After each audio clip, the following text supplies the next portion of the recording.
TII Item 391, May 8th, 2016, iOS 9.3.2, Beta 4. Happy Mother's Day.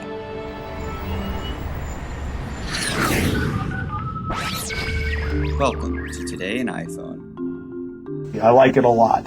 Today in iPhone. Hey, Google! Oh, yeah. My beautiful iPhone, which I never have out of my hand and that I do everything with and has become an extension of who I am. This episode is sponsored by Boll & Branch. Visit bollandbranch.com and use promo code TII to save 20% off your order and to get free shipping. Welcome to the show. I'm your host, Rob, and this is the Today in iOS podcast. First up, I want to thank Brian for sending in the music you hear in the background. Brian wrote, "Hi, Rob. Here is a song called Starlight.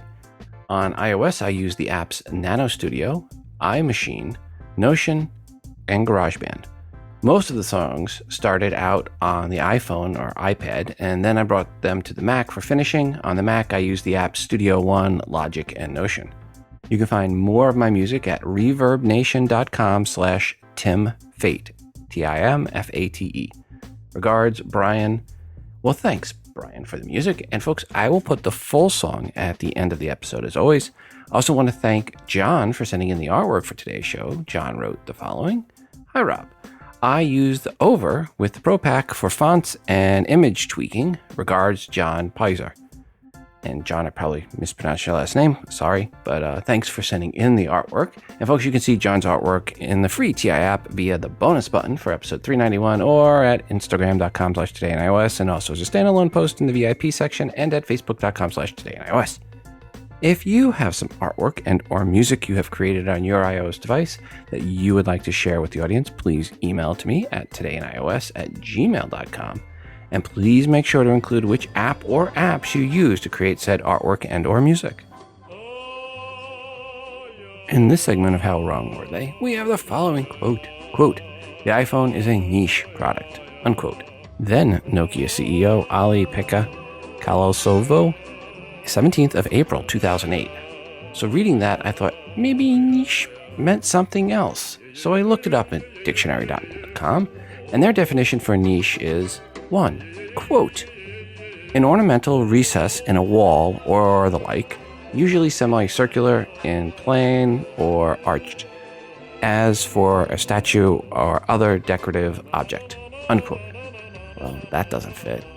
So I looked at number 2. Quote, "A place or position suitable for appropriate for a person or thing. Example, to find one's niche in the business world," unquote. Nope, that doesn't fit either. On to number 3. Quote, "A distinct segment of a market," unquote. Okay, so if he meant the iPhone was a distinct segment of the market, like, let's say the smartphone segment, well then of course the iPhone is part of the smartphone niche. Of course now, the smartphone niche is the biggest part of the cellular market. Oh, Ollie didn't see that one coming. Just saying. For promo codes on episode 390, we offered up chances to win promo codes for the app's Video Measure, all gone, and Amadastru Night, a few of those left. If you are interested in this second app, or want more info on either, go back and listen to the beginning of episode 390. No new promo codes this week, but first come, first serve on the Amadastru Night app. A quick reminder, if you are an app dev or an iBook author, email me if you want your app or iBook featured in the promo giveaway segment for free. We just need the 5 promo codes or more to give away. Simply email me at todayinios@gmail.com. Please include a 60-second or less audio review of your app or iBook indicating you are the dev or the author. Also, when you send in the promo codes, please make sure to let me know when they expire. And if your iBook or app is free, please go ahead and still send in a 60-second review. I'll just play it later in the episode. And good news, everyone, I was able to save my 206-666-6364 number. So if you call 206-MOON-DOG, that still works, and you can still get your voicemail messages to me. iOS 9.3.2 Beta 4 released last week, just a week after Beta 3. As with most betas for double dot updates, it's all about stability and squashing bugs, man. Sorry, nothing exciting to report, other than we are now one more beta closer to 9.3.2 launching, and of course we're just a few weeks away from Apple announcing the beta release for iOS 10. If you are a dev or a public beta tester, Beta 4 of 9.3.2 is waiting for you. A little announcement here. There's a special Kansas City Podcaster Meetup this Saturday, the 14th of May, from 4 to 6 p.m. at the Grid. That's near 119th and McAfee, just north of the Super Target. I will be giving a presentation on the different places to get your podcast out and how iTunes works for podcasters. And I'm going to go over Google Play, music, and more. This is a must for any podcaster, new or old, or about to start a podcast. Just search for KC Podcasters at meetup.com for more info, or you can always just email me at todayios@gmail.com if you want more info about the link to the meetup. Hope to see any local Kansas City podcasters out there or people that want to become a podcaster. This will definitely, again, new, old, whatever, this presentation will help your podcast. One rule I have in podcasting is the value you get out of a presentation is inversely proportional to the cost of said presentation. This presentation is free, hence its infinite value to you. Apple put out a press release on May 5th titled, Apple and SAP Partner to Revolutionize Work on iPhone and iPad. From this PR, which is written in spine-tingling manner, of course, quote, Apple and SAP today announced a partnership to revolutionize the mobile work experience for enterprise customers of all sizes, combining powerful native apps for iPhone and iPad with the cutting-edge capabilities of the SAP HANA platform.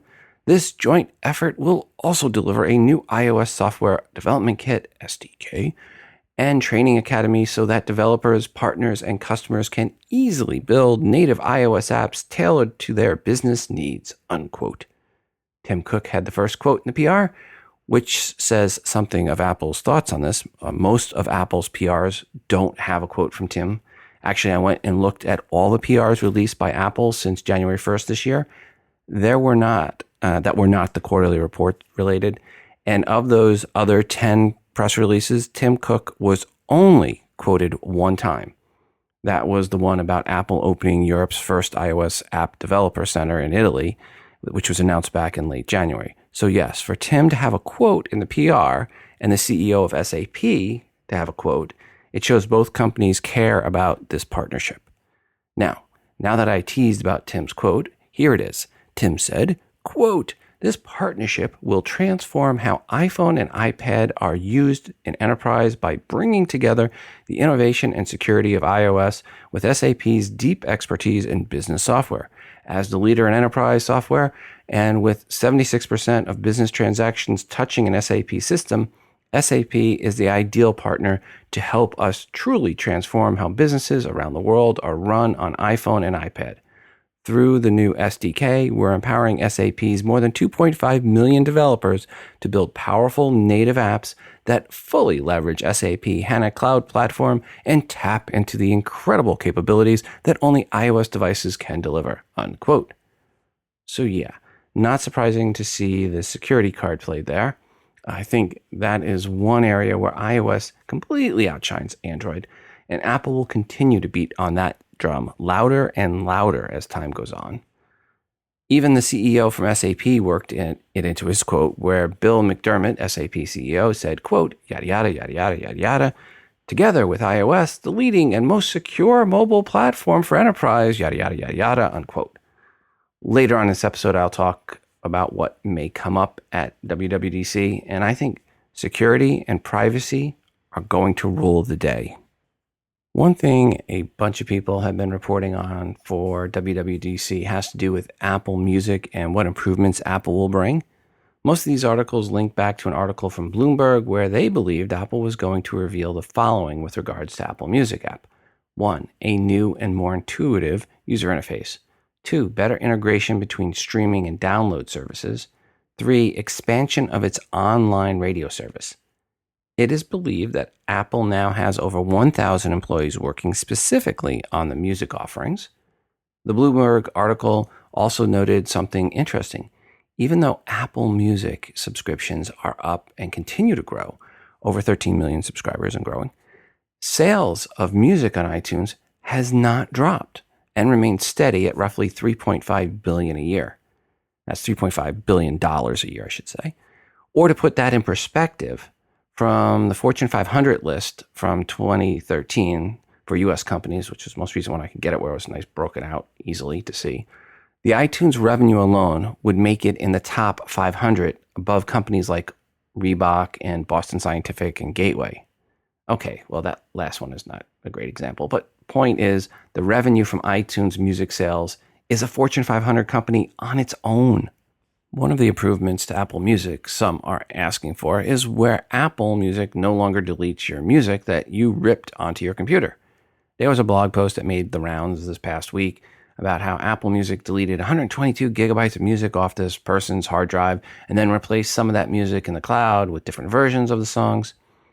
According to the article, the person said they confirmed the following with Apple, quote, "Through the Apple Music subscription, which I had, Apple now deletes files from its users' computers. When I signed up for Apple Music, iTunes evaluated my massive collection of MP3s and WAV files, scanned Apple's database for what it considered matches, then removed the original files from my internal hard drive, removed them, deleted them. If Apple Music saw a file it didn't recognize, which came up often, since I'm a freelance composer and have many music files that I created myself, it would then download it to Apple's database, delete it from my hard drive, and serve it back to me when I wanted to listen, just like it would with my other music it had deleted," unquote. Except, well, that's not how Apple Music works. It does not actually delete original music from your computer that you had prior to signing up.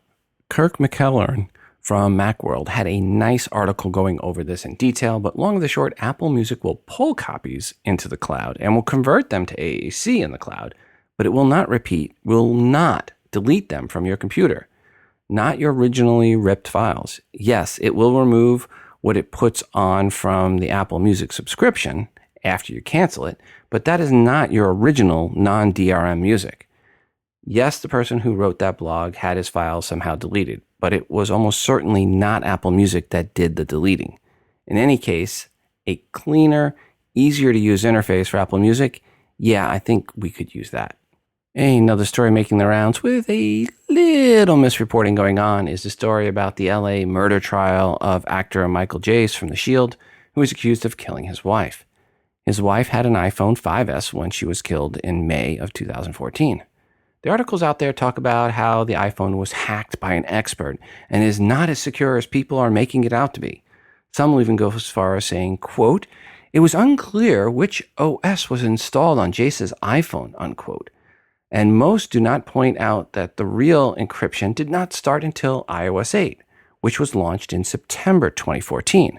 So we know for sure, unless she was a time traveler, that iOS 7, the iPhone was on the iPhone 5S because the iPhone 5S came out in September 2013 with iOS 7. 2014, September or fall of 2014 was when iOS 8 and the iPhone 6 came out, and 2015 was the iOS 9 and iPhone 6S. The murder was in May 2014. It could only have been iOS 7, or one of the versions of iOS 7, the pre-encryption version of iOS. But not one article, zero, zip, nada, that I read said that it was version of iOS 7 for sure. And many compared this case to the San Bernardino case. This is completely different than the San Bernardino case, which was iOS 9, which was on the device. And one article from the LA Times says a search warrant was served to Apple to help right after the murder, and Apple at that time did help unlock it. And the reason for the expert helping now is when they turned the iPhone back on in December, it did not actually come back on. In any case, lots of misinformation going around on this one. Again, this is per the actor Michael Jace's murder trial in LA.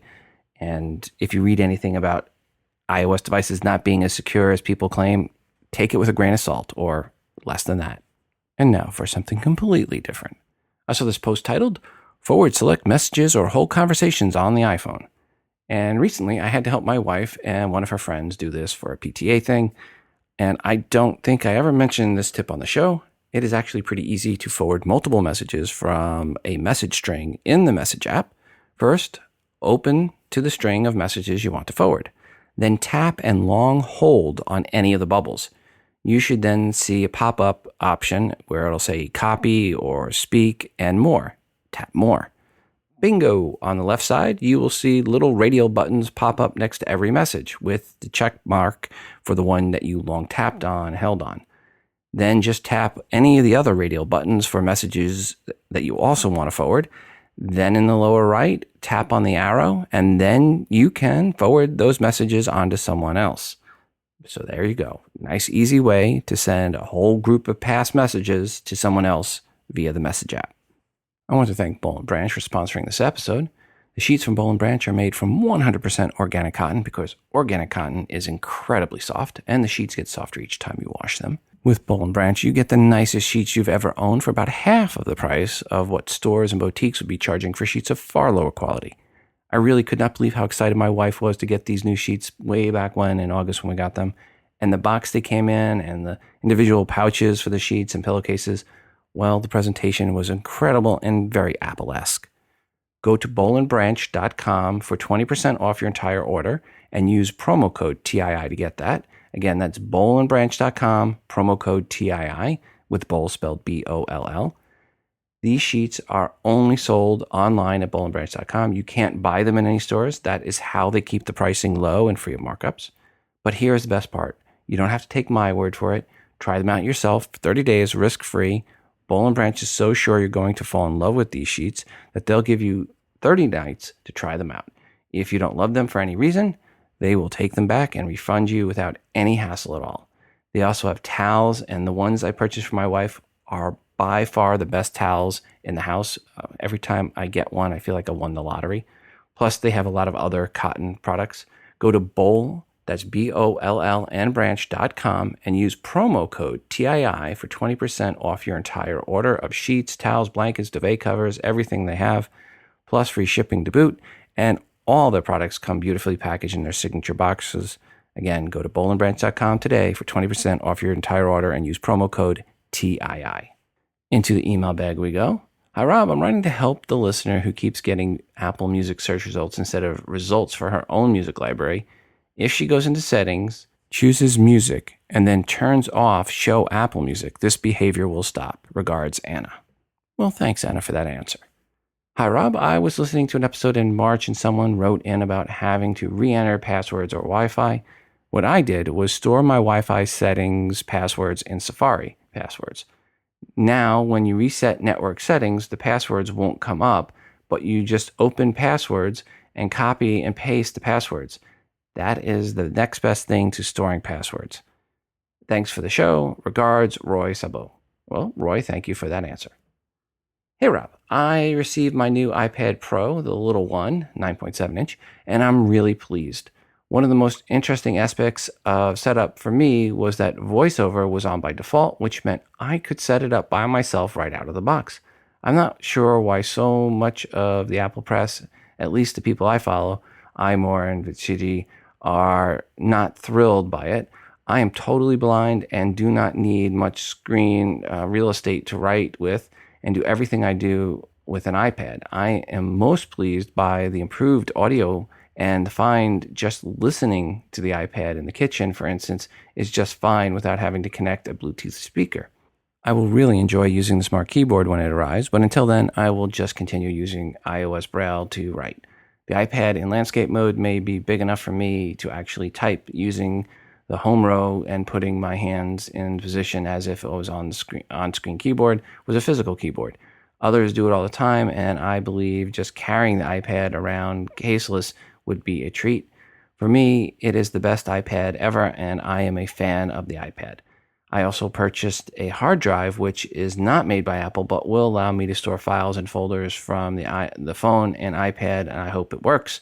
My intention is to be completely an iOS person. I even took iTunes off my Windows 7 computer. I bought the 128 gig cellular version of the baby iPad Pro. Thanks for the great show and everything you do. I'm writing this email in contracted iOS Braille. Regards, Jan Brown. Well, Jan, thank you for your feedback. We are now over 3,000 members in our Google Plus community and growing. Thanks to everyone that has joined, and thanks for the great posts. One new post in the Google Plus community that went up since the last episode came from Edgar Perez, who posted the following, quote, "Started using Apple Podcast app recently. Really like being able to tell Siri to fast forward while driving. All of a sudden, my device backups have gotten huge, though. Are the episodes I have downloaded getting onto my iCloud backup? I suppose I can delete them all and see, but figured I'd ask first, unquote. To which Alberto J. replied, quote, try deleting downloaded podcasts in the podcast settings within the app. It won't back up what's not downloaded, unquote. And from Ronald Lectvor, he replied, quote, I've had a serious problem in the past with the podcast app hanging on to old data, affecting my system to the point where it crashes iOS. So once I restored my iPod Touch 5th Gen, I loaded the Podcast Addict app and have been using it instead. In my humble opinion, the podcast app has been a real mess since the latest iOS came out last fall. I even tried unsubscribing from all podcasts and it still hung on to its garbage data, unquote. Timmy T replied, quote, iCloud doesn't back up music, podcasts, or any media that can be downloaded from the cloud, unquote. And finally, Edgar Perez replied to all, quote, think I found the part of the problem, but not all. My photo stream had about 650 megabytes. I deleted that. I also deleted the Facebook app, which had ballooned to 600 megabytes. Then I deleted the 2.1 gigabyte backup and backup again. And now the backup is just 450 meg.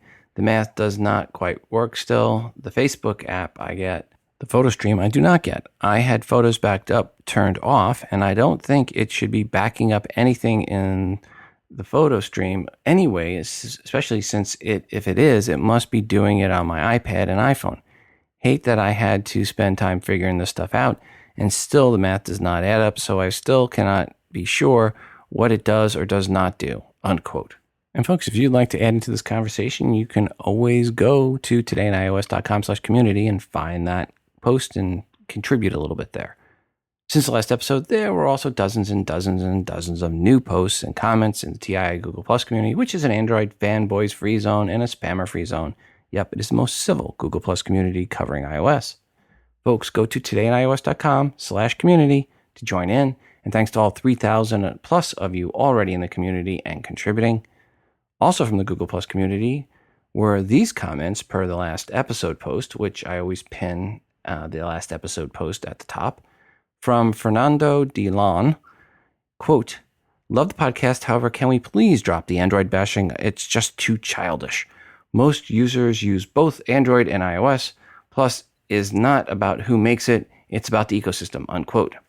To which I replied, reporting on Android shortcoming is not bashing. It is, well, reporting.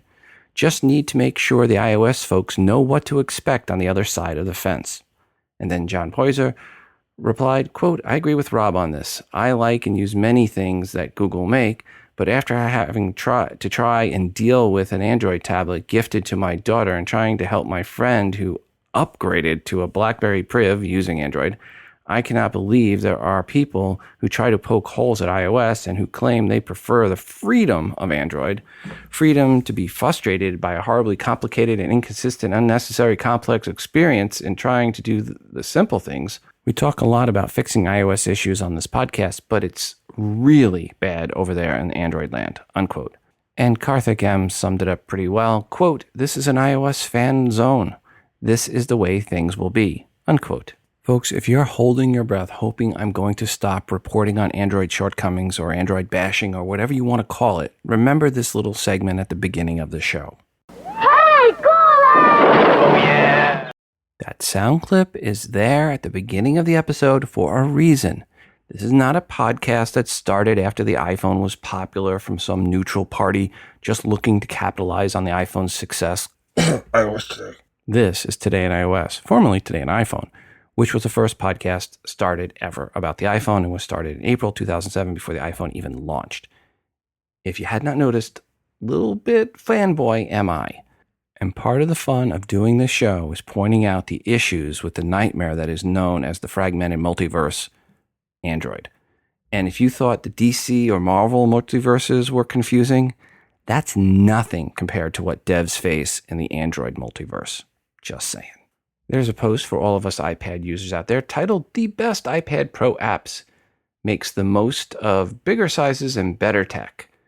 They run through 14 different apps that they think work better because of the better processor and or RAM and or a larger screen.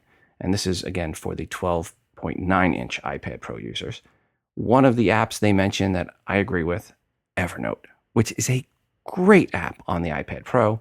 I am a big time user of Evernote, especially when you go split screen with Evernote and Safari at the same time. It makes it easier for me to actually do the show notes on the iPad Pro than on my laptop. They have 13 other apps that they recommend, including Adobe Photoshop, Mix, Procreate, and Liquid Text, all very fine apps, plus 10 others if you are interested in seeing some of them or the ones they recommend. Look for the link in the show notes titled The Best iPad Pro Apps. And speaking of the iPad Pro, I learned something new. Ever since I received my smart cover back in December, or was it late November, when I covered the iPad Pro, it would actually, when I put the cover over it, it would not actually turn off the screen like it should. And well, I found out there's a setting in the Settings app under General, and then you look at the Auto Lock section, and there's one labeled as Lock Unlock. And it was by default turned off, which meant the screen cover did not lock it down. Toggle it on, and all is as expected. How did I learn this? Well, I made a Genius appointment and then was publicly shamed when the Genius toggled that on. Well, after he first tried a different smart keyboard cover first. On the plus side, while I was there, I purchased the wife a new iPhone SE Gold 64 gig for Mother's Day. And I'll talk about that in upcoming episodes, but I can tell you this from the first day or so of using that, because I'm recording this the night of Mother's Day. It's really fast. It's really nice. And my wife was so giddy and happy that she has that now because she loves the 4-incher. So again, I put my money where my mouth is, where hers is, and got her the iPhone SE, and she is very happy. And she said to me she doesn't want to go to anything larger than that. Into the mailbag. Hey, Rob, just wondering what is on your iOS 10 wish list. Regards, Stephen Brisbane. Security. Of course, there's that. And for all iPhone 4S owners, I expect to hear you will not be moving on up to iOS 10. Just those with the iPhone 5 and later iPhones will get the honor. iPad 2, yep, you will be sitting on the dock with the iPhone 4S when the iOS 10 chip sells. But the third gen iPads and later, and all iPad minis should be fine. And I'll say should with the iPad 3rd gen, because one of the rumors out there is anything that does not have a Lightning port will not be supported with iOS 10, which would also mean the iPad 3rd gen would be sitting on the dock as well. A no-brainer on what to expect is improvements to Siri. One of the rumors is Siri will be able to transcribe voicemail messages for you. I really am hoping to see some customization allowed for Control Center.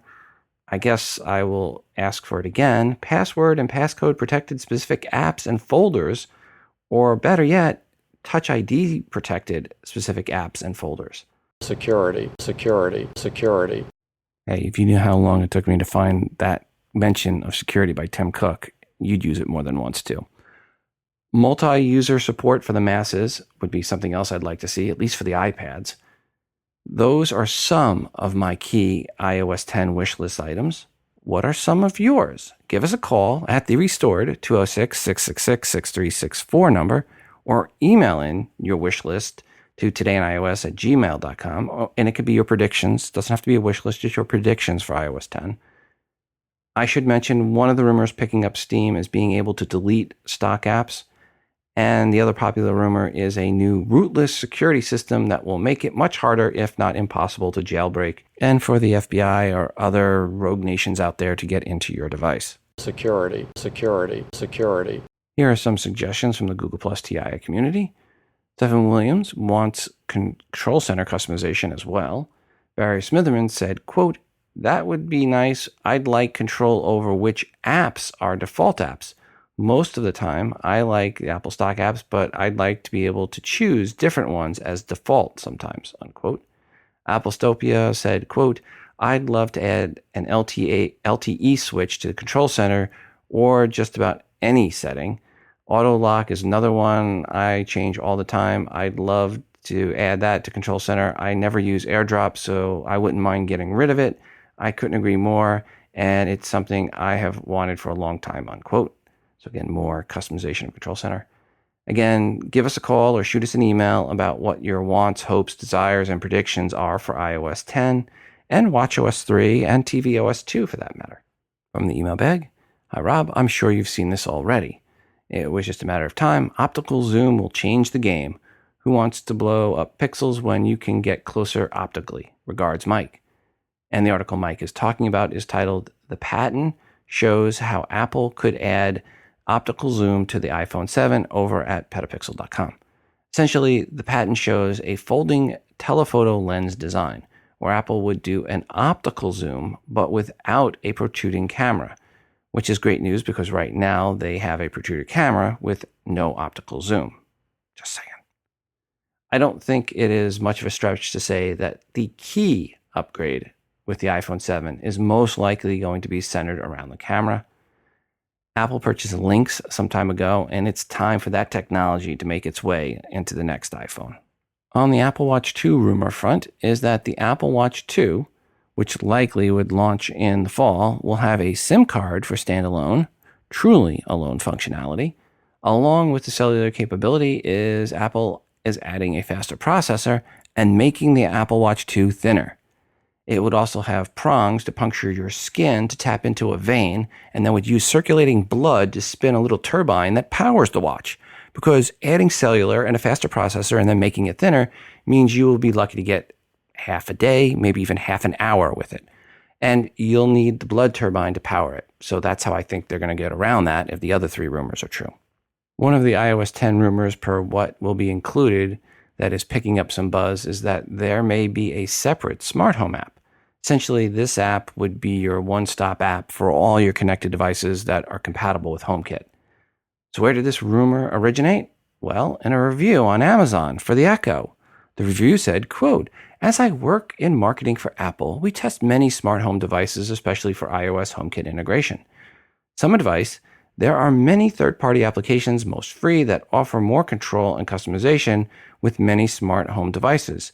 Yonami is a free app that I often use. Home is another one which costs $14.99. Both offer support for many devices with more added daily, including Amazon's Echo. The next version of iOS, due this fall, will have a standalone HomeKit app as well." Unquote. Well, there it is, right in black and white on Amazon.com. I mean, how could that be anything other than legit, right? Because all Apple employees are encouraged to go on Amazon.com, state they are Apple employees, and then give out information on unannounced Apple products. I love the title of this next article. And of course, by love, I mean it's so dumb. I love it for the show, material reason-wise. The title is, quote, "iPhone 7 leak reveals significant feature removed," unquote. Yes, because it is big news when a rumored leak reveals a feature missing from some other rumored leak. In this case, they are talking about the rumored addition of the smart connector on the side of the iPhone 7, which is now not there. But possibly it will only be on the iPhone 7S, if even that. But new rumor blowing up is that Apple is already removing the feature. So yeah, they were rumored features, and this is only a rumored leak as well. I mean, this non-story is worth 50 blog posts plus. Wow. Back to the email bag. Hi, Rob. Since iOS 9, I was having difficulty getting iOS apps to update in iTunes on my MacBook Pro. Then sync the updated apps to the iPhone 5S, 6 Plus, and iPad Air 2. I'd read in various forums that this facility is no longer being provided by Apple due to there now being numerous versions of the same app depending on iOS devices. However, I now seem to be able to update the apps on my MacBook Pro, then sync them to the iPhones, or should that be iPhone devices? But still no joy with the iPad. Ordinarily, I'd update them over the air to each individual device, but particularly at peak times, Wi-Fi and cellular data are both woefully slow. So is there a way of going back to the good old days of booting iTunes on my MacBook Pro? All the apps get updated, then simply plug each iOS device into the MacBook Pro and update all apps that are synced. Or am I missing something? Great show as always. The piece on how iOS devices can help someone with impaired vision and other issues was particularly poignant and shows the big companies can be successful and care at the same time. Many thanks. Regards, Alf Croft. Alf, what version of OS 10 are you running? What version of iTunes do you have? Syncing of apps how you want to do it should still work fine. It's working for me. Check your settings in iTunes and make sure you have app syncing turned on for the iPad. App thinning is not going to allow you to sync from your iOS device to iTunes, the full app, but it does work the other way where you've downloaded it onto iTunes as the full app and then are able to sync it to the iOS devices. So that's still supposed to work. Alf replied saying, quote, "Thanks for getting back to me. I'm running iOS 10, 10.11.3, iTunes 12.3.3. The iPad is set to sync. I previously had this issue with my iPhones or iPhone devices. Must get it right. But they started syncing properly without my changing anything. Basically, when syncing the iPad, it just seems to ignore apps. Everything else is fine," unquote. To which I say to Alf, check the list of apps when the iPad is tethered to your laptop. Go to iTunes, click the iPad, and go to the list of apps and see if the apps are installed or have install showing, which means you need to click install to install them. They should change to say will install, then click apply in the lower right, at which point the iPad should start backing up and then copying over the apps you just selected. I tried this with a few iPads that I have here and a few apps tonight, and they all worked as expected. Again, the key here is you have to have downloaded the apps originally on your MacBook Pro, and that way you have the full app. You can't have downloaded it via one of the iOS devices and then try to upload that version. Again, app thinning does cause different versions to be out there. And that means no going up to your MacBook from your iOS device, but it's fine going the other way. Also, at the bottom of iTunes is an option to automatically sync over all apps added going forward. Check to see if you have that set as well. By the way, this brings up an important point. I don't think I've mentioned this on the show. If you are somebody that has a 16 gigabit iOS device, you do not want to be downloading those apps first on your MacBook or your computer and then syncing them to your iOS device. If you have a 16 gig device, you want to make sure you download those apps directly onto your iOS device. Because of app thinning, you'll get the smallest possible version for your iOS device by doing it that way. This week for a Kickstarter project, we have XVIDA smartphone mounting system with QI wireless charging. This one had a goal of $35,000, has raised well over $45K to date, and you have until May 25th at 12:07 p.m. Central Time to fund this one. Per the description, quote, XVIDA brings seamless wireless power and effortless magnetic mounting to iPhone 6, 6S, iPhone 6, and 6S Plus, unquote. They do this by providing a case that has a lightning dock, and the case has the magnetic plate for securing the device to the dock and also getting the inductive charge. Pricing on this now starts at $60 for the iPhone 6, 6S, and $70 for the 6 Plus and 6S Plus. For that price, you get one wall charger and the case. Add $5, you get the car kit with the vent mount or the car kit with the suction mount. The office kit goes up another $15 to $80 and $90 for the two devices respectively and gets you the desk stand charger. If you want everything, that will set you back $135 or $145. That gets you the desk stand, the wall mount, and either the vent or suction mount for the car. They are shipping in June, or so they say. XVIDA, spelled XVIDA. And you can find out more about the mounting and inductive charging combo at Kickstarter.com by searching for XVIDA. One additional comment is they claim to charge much faster than other inductive chargers as they focus their inductive charge to a much smaller space. They claim that it charges as fast with their inductive charging as if you had the iOS device wired into a charging port. Back into the email bag. Hi, Rob. I recently got an iPad Pro, the 9.7-inch flavor. The Apple Pencil is definitely the secret sauce. I teach a lot of online classes and have never found a good workflow for grading papers. I have to actually write on the papers rather than using the markup feature on Word. I tried nearly every stylus out there, but using them felt like tying your shoes with oven mitts on your hands, not accurate at all.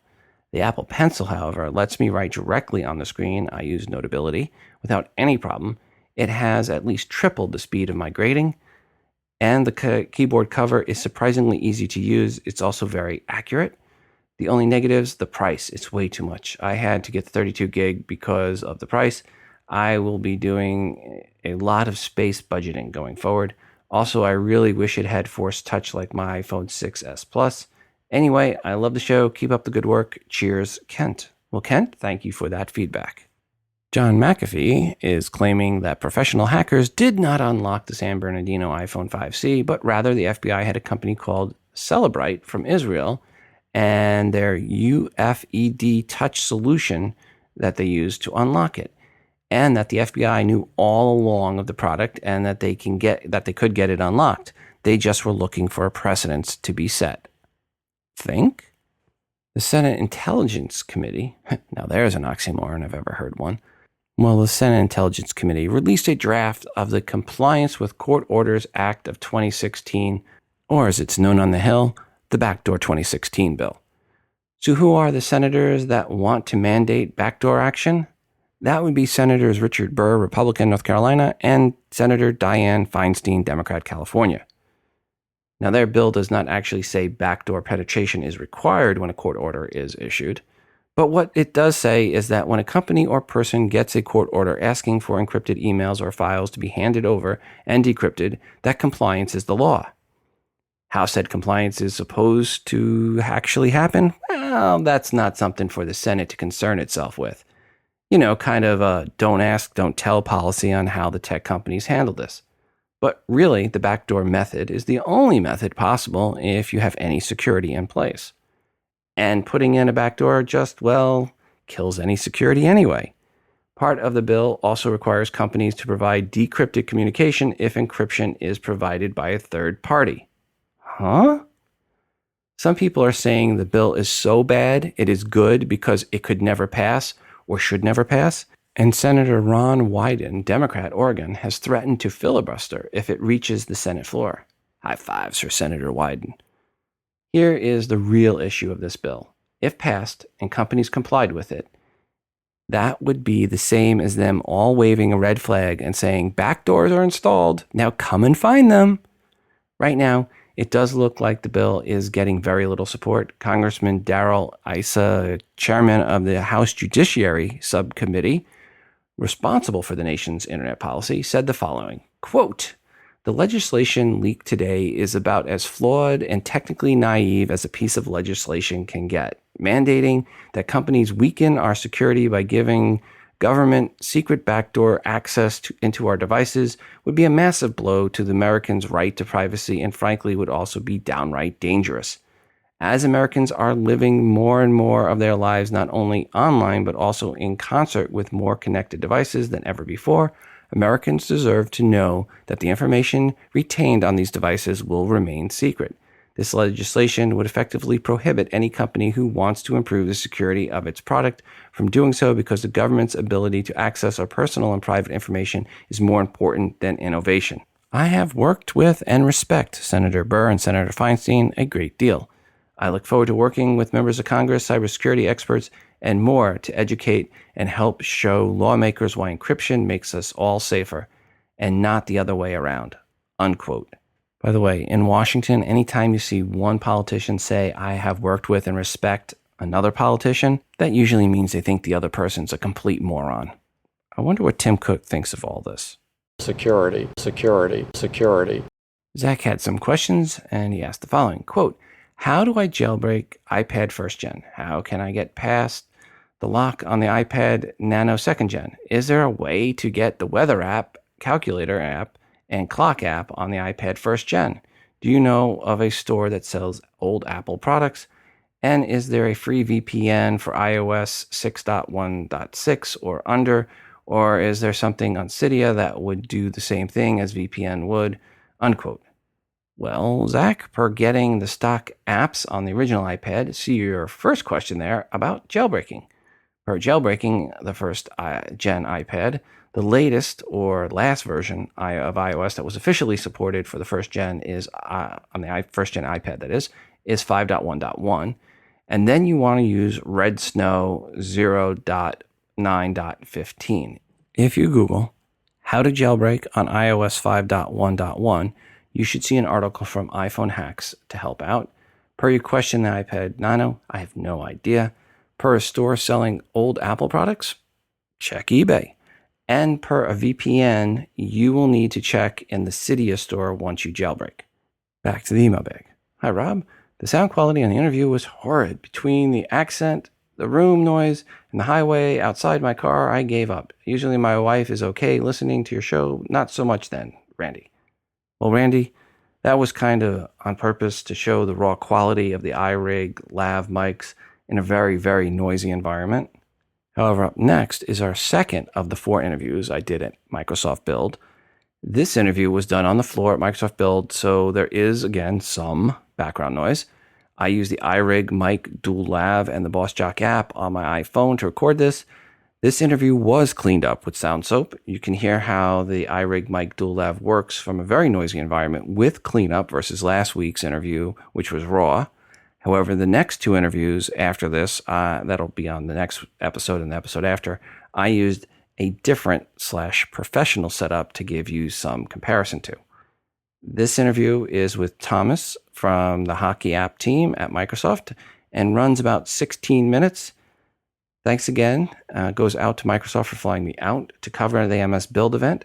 Without further ado, here we go. Thomas, welcome to the show. Hey. For the listeners, introduce yourself. Tell us a little bit about who you are and the Hockey app for those that aren't familiar with it.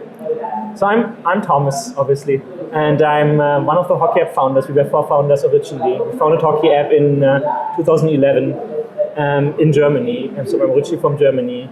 And since the foundation of Hockey app, I was the CEO of the company until we got acquired, and then I became the group program manager at Microsoft and relocated to Redmond last year. So I'm now working for Microsoft. You were talking a little earlier saying that things have calmed down a little now that you're on the West Coast. You're not getting developers calling you all the wee hours in the morning in Germany. You get to see a lot of different apps.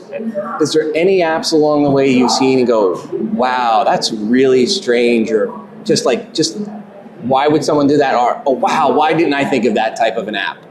I mean, usually we only see the apps if customers ask us a support question. So my team has no insight what our customers are doing, except we get asked to look into the account. You don't go and look? No, we don't go and look. No, that's. I mean, at Microsoft, it's against the rules anyway. Okay. But even in before we became Microsoft, it was clear policy. You're not looking into any accounts. We have no access to the data unless a support ticket gets open, and then we ask the customer what his ID is to check. So, I mean, I think we saw the waves going up and down since the launch of the App Store. So they were very interesting concepts, when all the Snapchats came up and the WhatsApp and stuff like that. But I don't know. It's usually I don't get to see a lot of new apps. So Snapchat came to you guys? Yeah. Nice. That's probably the biggest one then? I don't know. I mean, Skype was using Hockey app since like the early days. So they were actually using Hockey app before we got acquired. So. For the newbie developer, or even maybe an experienced developer that doesn't know Hockey app, explain elevator pitch. What is Hockey app? For those not familiar already with the Hockey app, explain it a little bit to the listener. So the elevator pitch is that you have an idea for an app, you start coding, and you want to get the app into your friends' hands or your families or even your colleagues at a company as soon as possible. And that is where you start using Hockey app. You take your build, your IPA file on iOS, your APK on Android, simply drag and drop it to the Hockey app web UI, and within minutes you can distribute your build to your audience. And so you get to start to collect data as soon as possible in your development process to understand how your users are using that. How many users can test it for you? On Android and on Windows and on Mac, it's unlimited. Okay. On iOS, there's 2 kinds of so-called provisioning. Mm-hmm. One is called ad hoc provisioning, and that's actually where the name Hockey app comes from. The hoc in Hockey app is the ad hoc provisioning. Mm-hmm. And since last year, Apple increased the limit, so now you have 100 UDIDs for each device type, so 100 iPhones. Yeah, it used to be 50, right? No, it used to be 100 UDIDs across all devices. Oh. So if you had iPhone, iPad, and watch, it was basically a 33 and 34. Right? Okay. So now it's 100 for each device type, including tvOS, including watchOS. So in theory, you can deliver to 500 devices. And then this is ad hoc provisioning, and then the other thing is called enterprise provisioning as part of the enterprise program. And you can use that within companies to distribute an app to every single employee. So there's no restriction there. So if you're a big company, as Microsoft is, but even if you're a small company, you can apply for the iOS Enterprise Developer Program, and you get those called in-house provisioning profiles that allows you to distribute a build to everybody in your company. So that would be big distinction between, say, test flight. Right.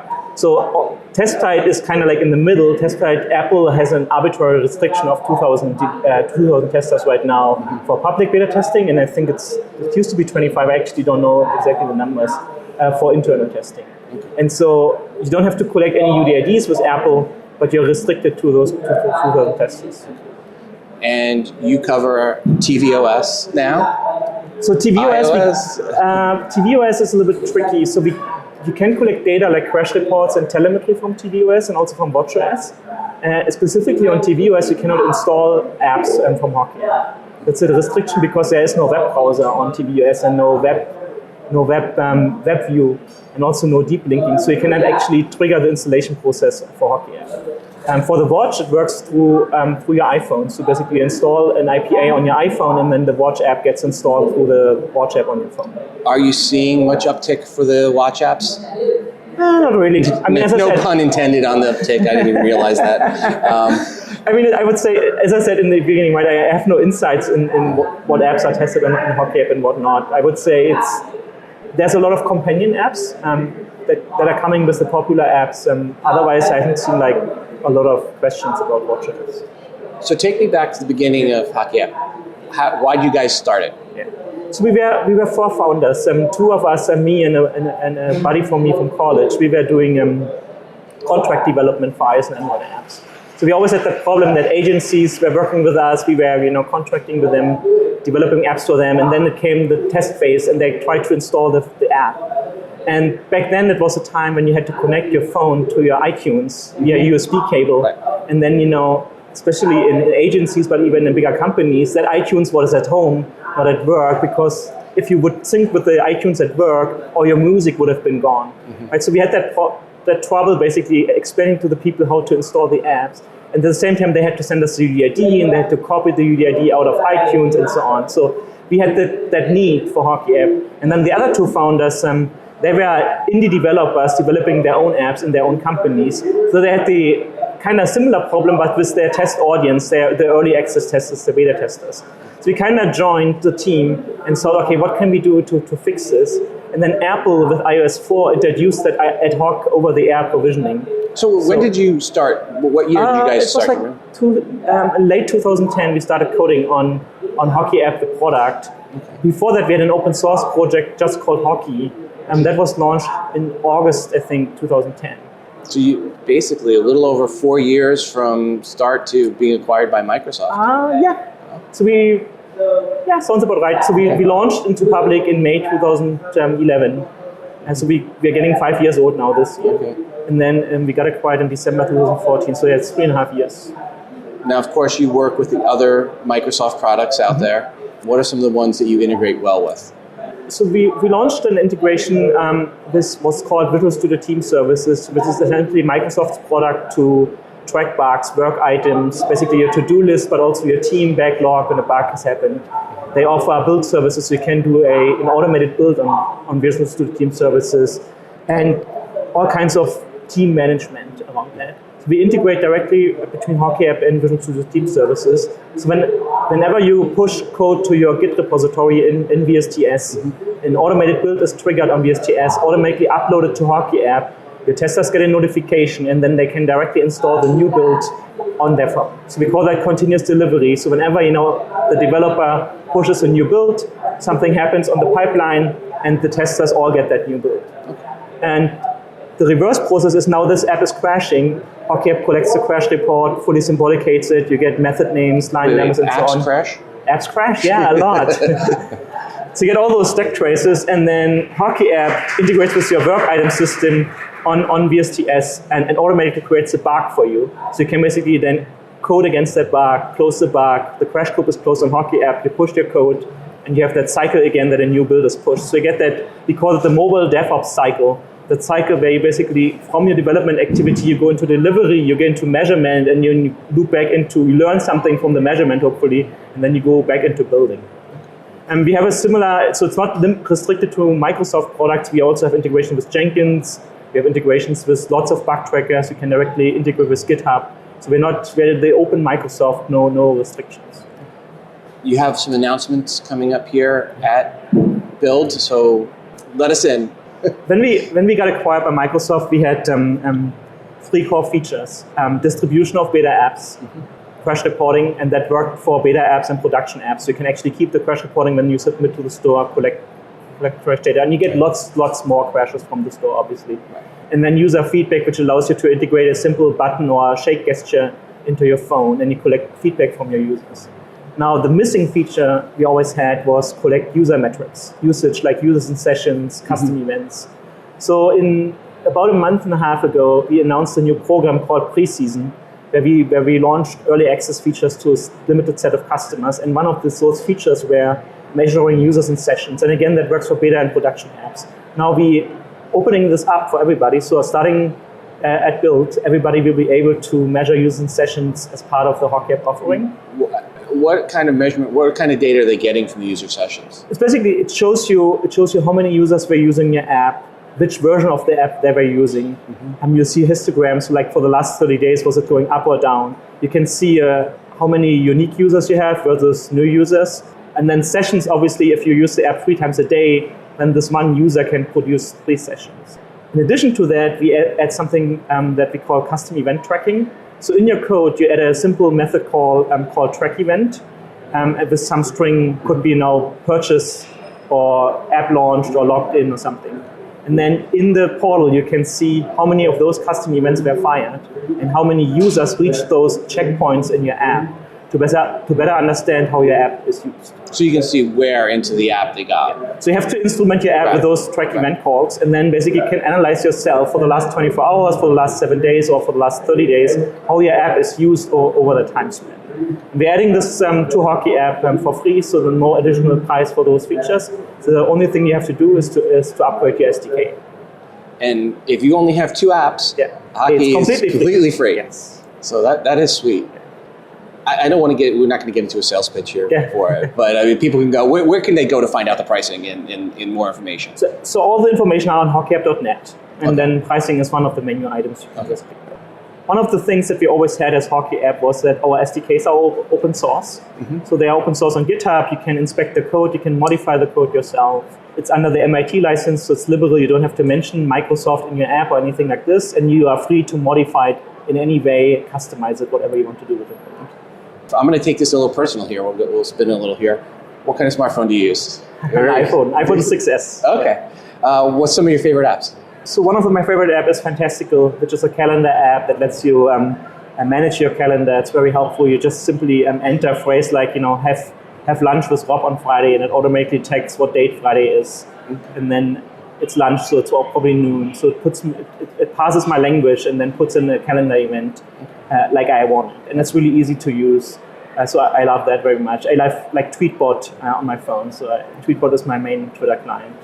You're here at Build. You're here doing a session. What's your session on? My session is called Mobile DevOps with Hockey app and Visual Team Services. And it's held by me and Jonathan Carter, a colleague of mine from Microsoft. And we will talk about the whole mobile DevOps flow. So we start with, you have your app. How do you integrate with the Hockey SDK? And then how do you build the app on Visual Team Service? And even though it's an iOS app and an Android app that we're demoing, and via Microsoft, obviously, you can build that app on a Mac. We show you how to connect Mac in the cloud Mac with your Visual Team Services and automate that full pipeline. And then once the build is on Hockey app, we show you how to install the app, how to measure telemetry, and then how to even further automate the release management of that app with, for example, manual approval steps. So let's say your team is pushing lots of builds, but you want your manager to approve before a build goes to a larger audience in your company. We'll show you how to set that approval step in the Team Service. Last but not least, Jonathan's team has developed a product called Code Push, which works for Cordova and React Native apps, which lets you update the app even though it's in the store without submitting to app. And the way that works is because Cordova and React Native are using JavaScript under the hood, is that the app has an SDK integrated and it's checking against the Code Push server for new JavaScript packages, and you basically push the JavaScript packages into that Code Push server and it gets pushed down to the app user. As long as you're playing within Apple's and Google's rules that you're not massively changing the app, you can actually fix smaller bugs without waiting 7 days for Apple for you. Okay. And that's all integrating into Hockey app now, so we are showing that as well on Friday. So really, Hockey App is for the developer that likes to make lots and lots of changes quickly and get them tested right away. For the agile team that has lots of ideas, wants to iterate quickly around those ideas, ship builds on a maybe hourly, daily basis. Some, or even A/B testing. Even A/B testing, you can have two different audiences, basically app A and app B, and you ship those two different prototypes, maybe different UIs to those customers, and then measure the different usage patterns. Maybe one has push notifications, maybe one has not, right? So those with the push notifications maybe come back off more often than the other ones. Here at Build, you have a pretty good-sized team here with you, and what are they doing here at the event? So we have the booth here, and we have multiple sessions around mobile DevOps and Xamarin and all the new stuff in the mobile world. But we're also talking a lot to customers, and we love to talk to customers. All of the original Hockey App team members, but even today, most of the team members are developers by heart. And so we love to talk to other developers, to our peers, and see what they think. So here at Build, we're doing user research interviews. So we have a team here that grabs people from the show floor, from the audience. And put a black hood over their head and just drag them off. It's not like this, but we're taking them to a nice room. And similar to our podcast here, we're basically talking to them, we're interviewing them, we're trying to validate or invalidate hypotheses around the product. And just see what they feel, what they think is missing, what they want from Microsoft, what they expect from us. So that's a process we live even outside of Build, but here at Build, obviously, it's very intense. And I have to ask this to end. What do you miss most about Germany? Food. Yeah, the German food. Especially, I don't miss much else. The chocolate here is not very good in the United States. Well, but you can buy German chocolate. Yeah. So you just have to know the right shops. Well, Thomas, thank you so much for coming on the show. And again, where can people go to find out more? So our homepage is hockeyapp.net. We have all the information there, and you can always ping us at hockeyapp.net on Twitter or support.hockeyapp.net, where all my team members are talking to our customers in our forums. All right. Thank you. Yeah. Thanks again to Thomas for coming on the show. And once more, the recording was done with the iRig Mic Dual Lab and the Boss Jock app on my iPhone and was cleaned up with Sound Soap. For more information on the Hockey app, go to hockeyapp.net. Will you marry me? Let's just be friends, okay? Will you marry me? That's sweet. Is there anything else I can help you with? Will you marry me? I'm not the marrying kind, Robert. Will you marry me? My end-user licensing agreement does not cover marriage. My apologies. Will you marry me? We hardly know one another. Will you marry me? You should know that you're not the only one who's asked. Will you marry me? I sure have received a lot of marriage proposals recently. Thanks again to Boll & Branch for sponsoring this episode. Folks, go right now to bollandbranch.com with Boll spelled B-O-L-L and use promo code TII to save 20% off the nicest sheets and cotton products you've ever owned with free shipping to boot. And before we go today, I want to remind you to send in your feedback to the show. Once again, you can call 206-666-6364. That's 206-MOON-DOG. Or record your feedback on your iOS device and then email it into the show at todayinios@gmail.com. Feedback can be a comment or a question about something someone said on this episode, or it can be a question or rant or you have about something else, an app or product review, good or bad. As long as it's iOS related, it is welcomed. I'm always looking for new artwork to feature that you've created on iOS device. Just put some TII branding on it and send it in. And of course, we are always looking for more music created on iOS device to play on the show. It's your show and your feedback is greatly desired. And don't forget to check out our moderated Google Plus community by going to todayinios.com/community.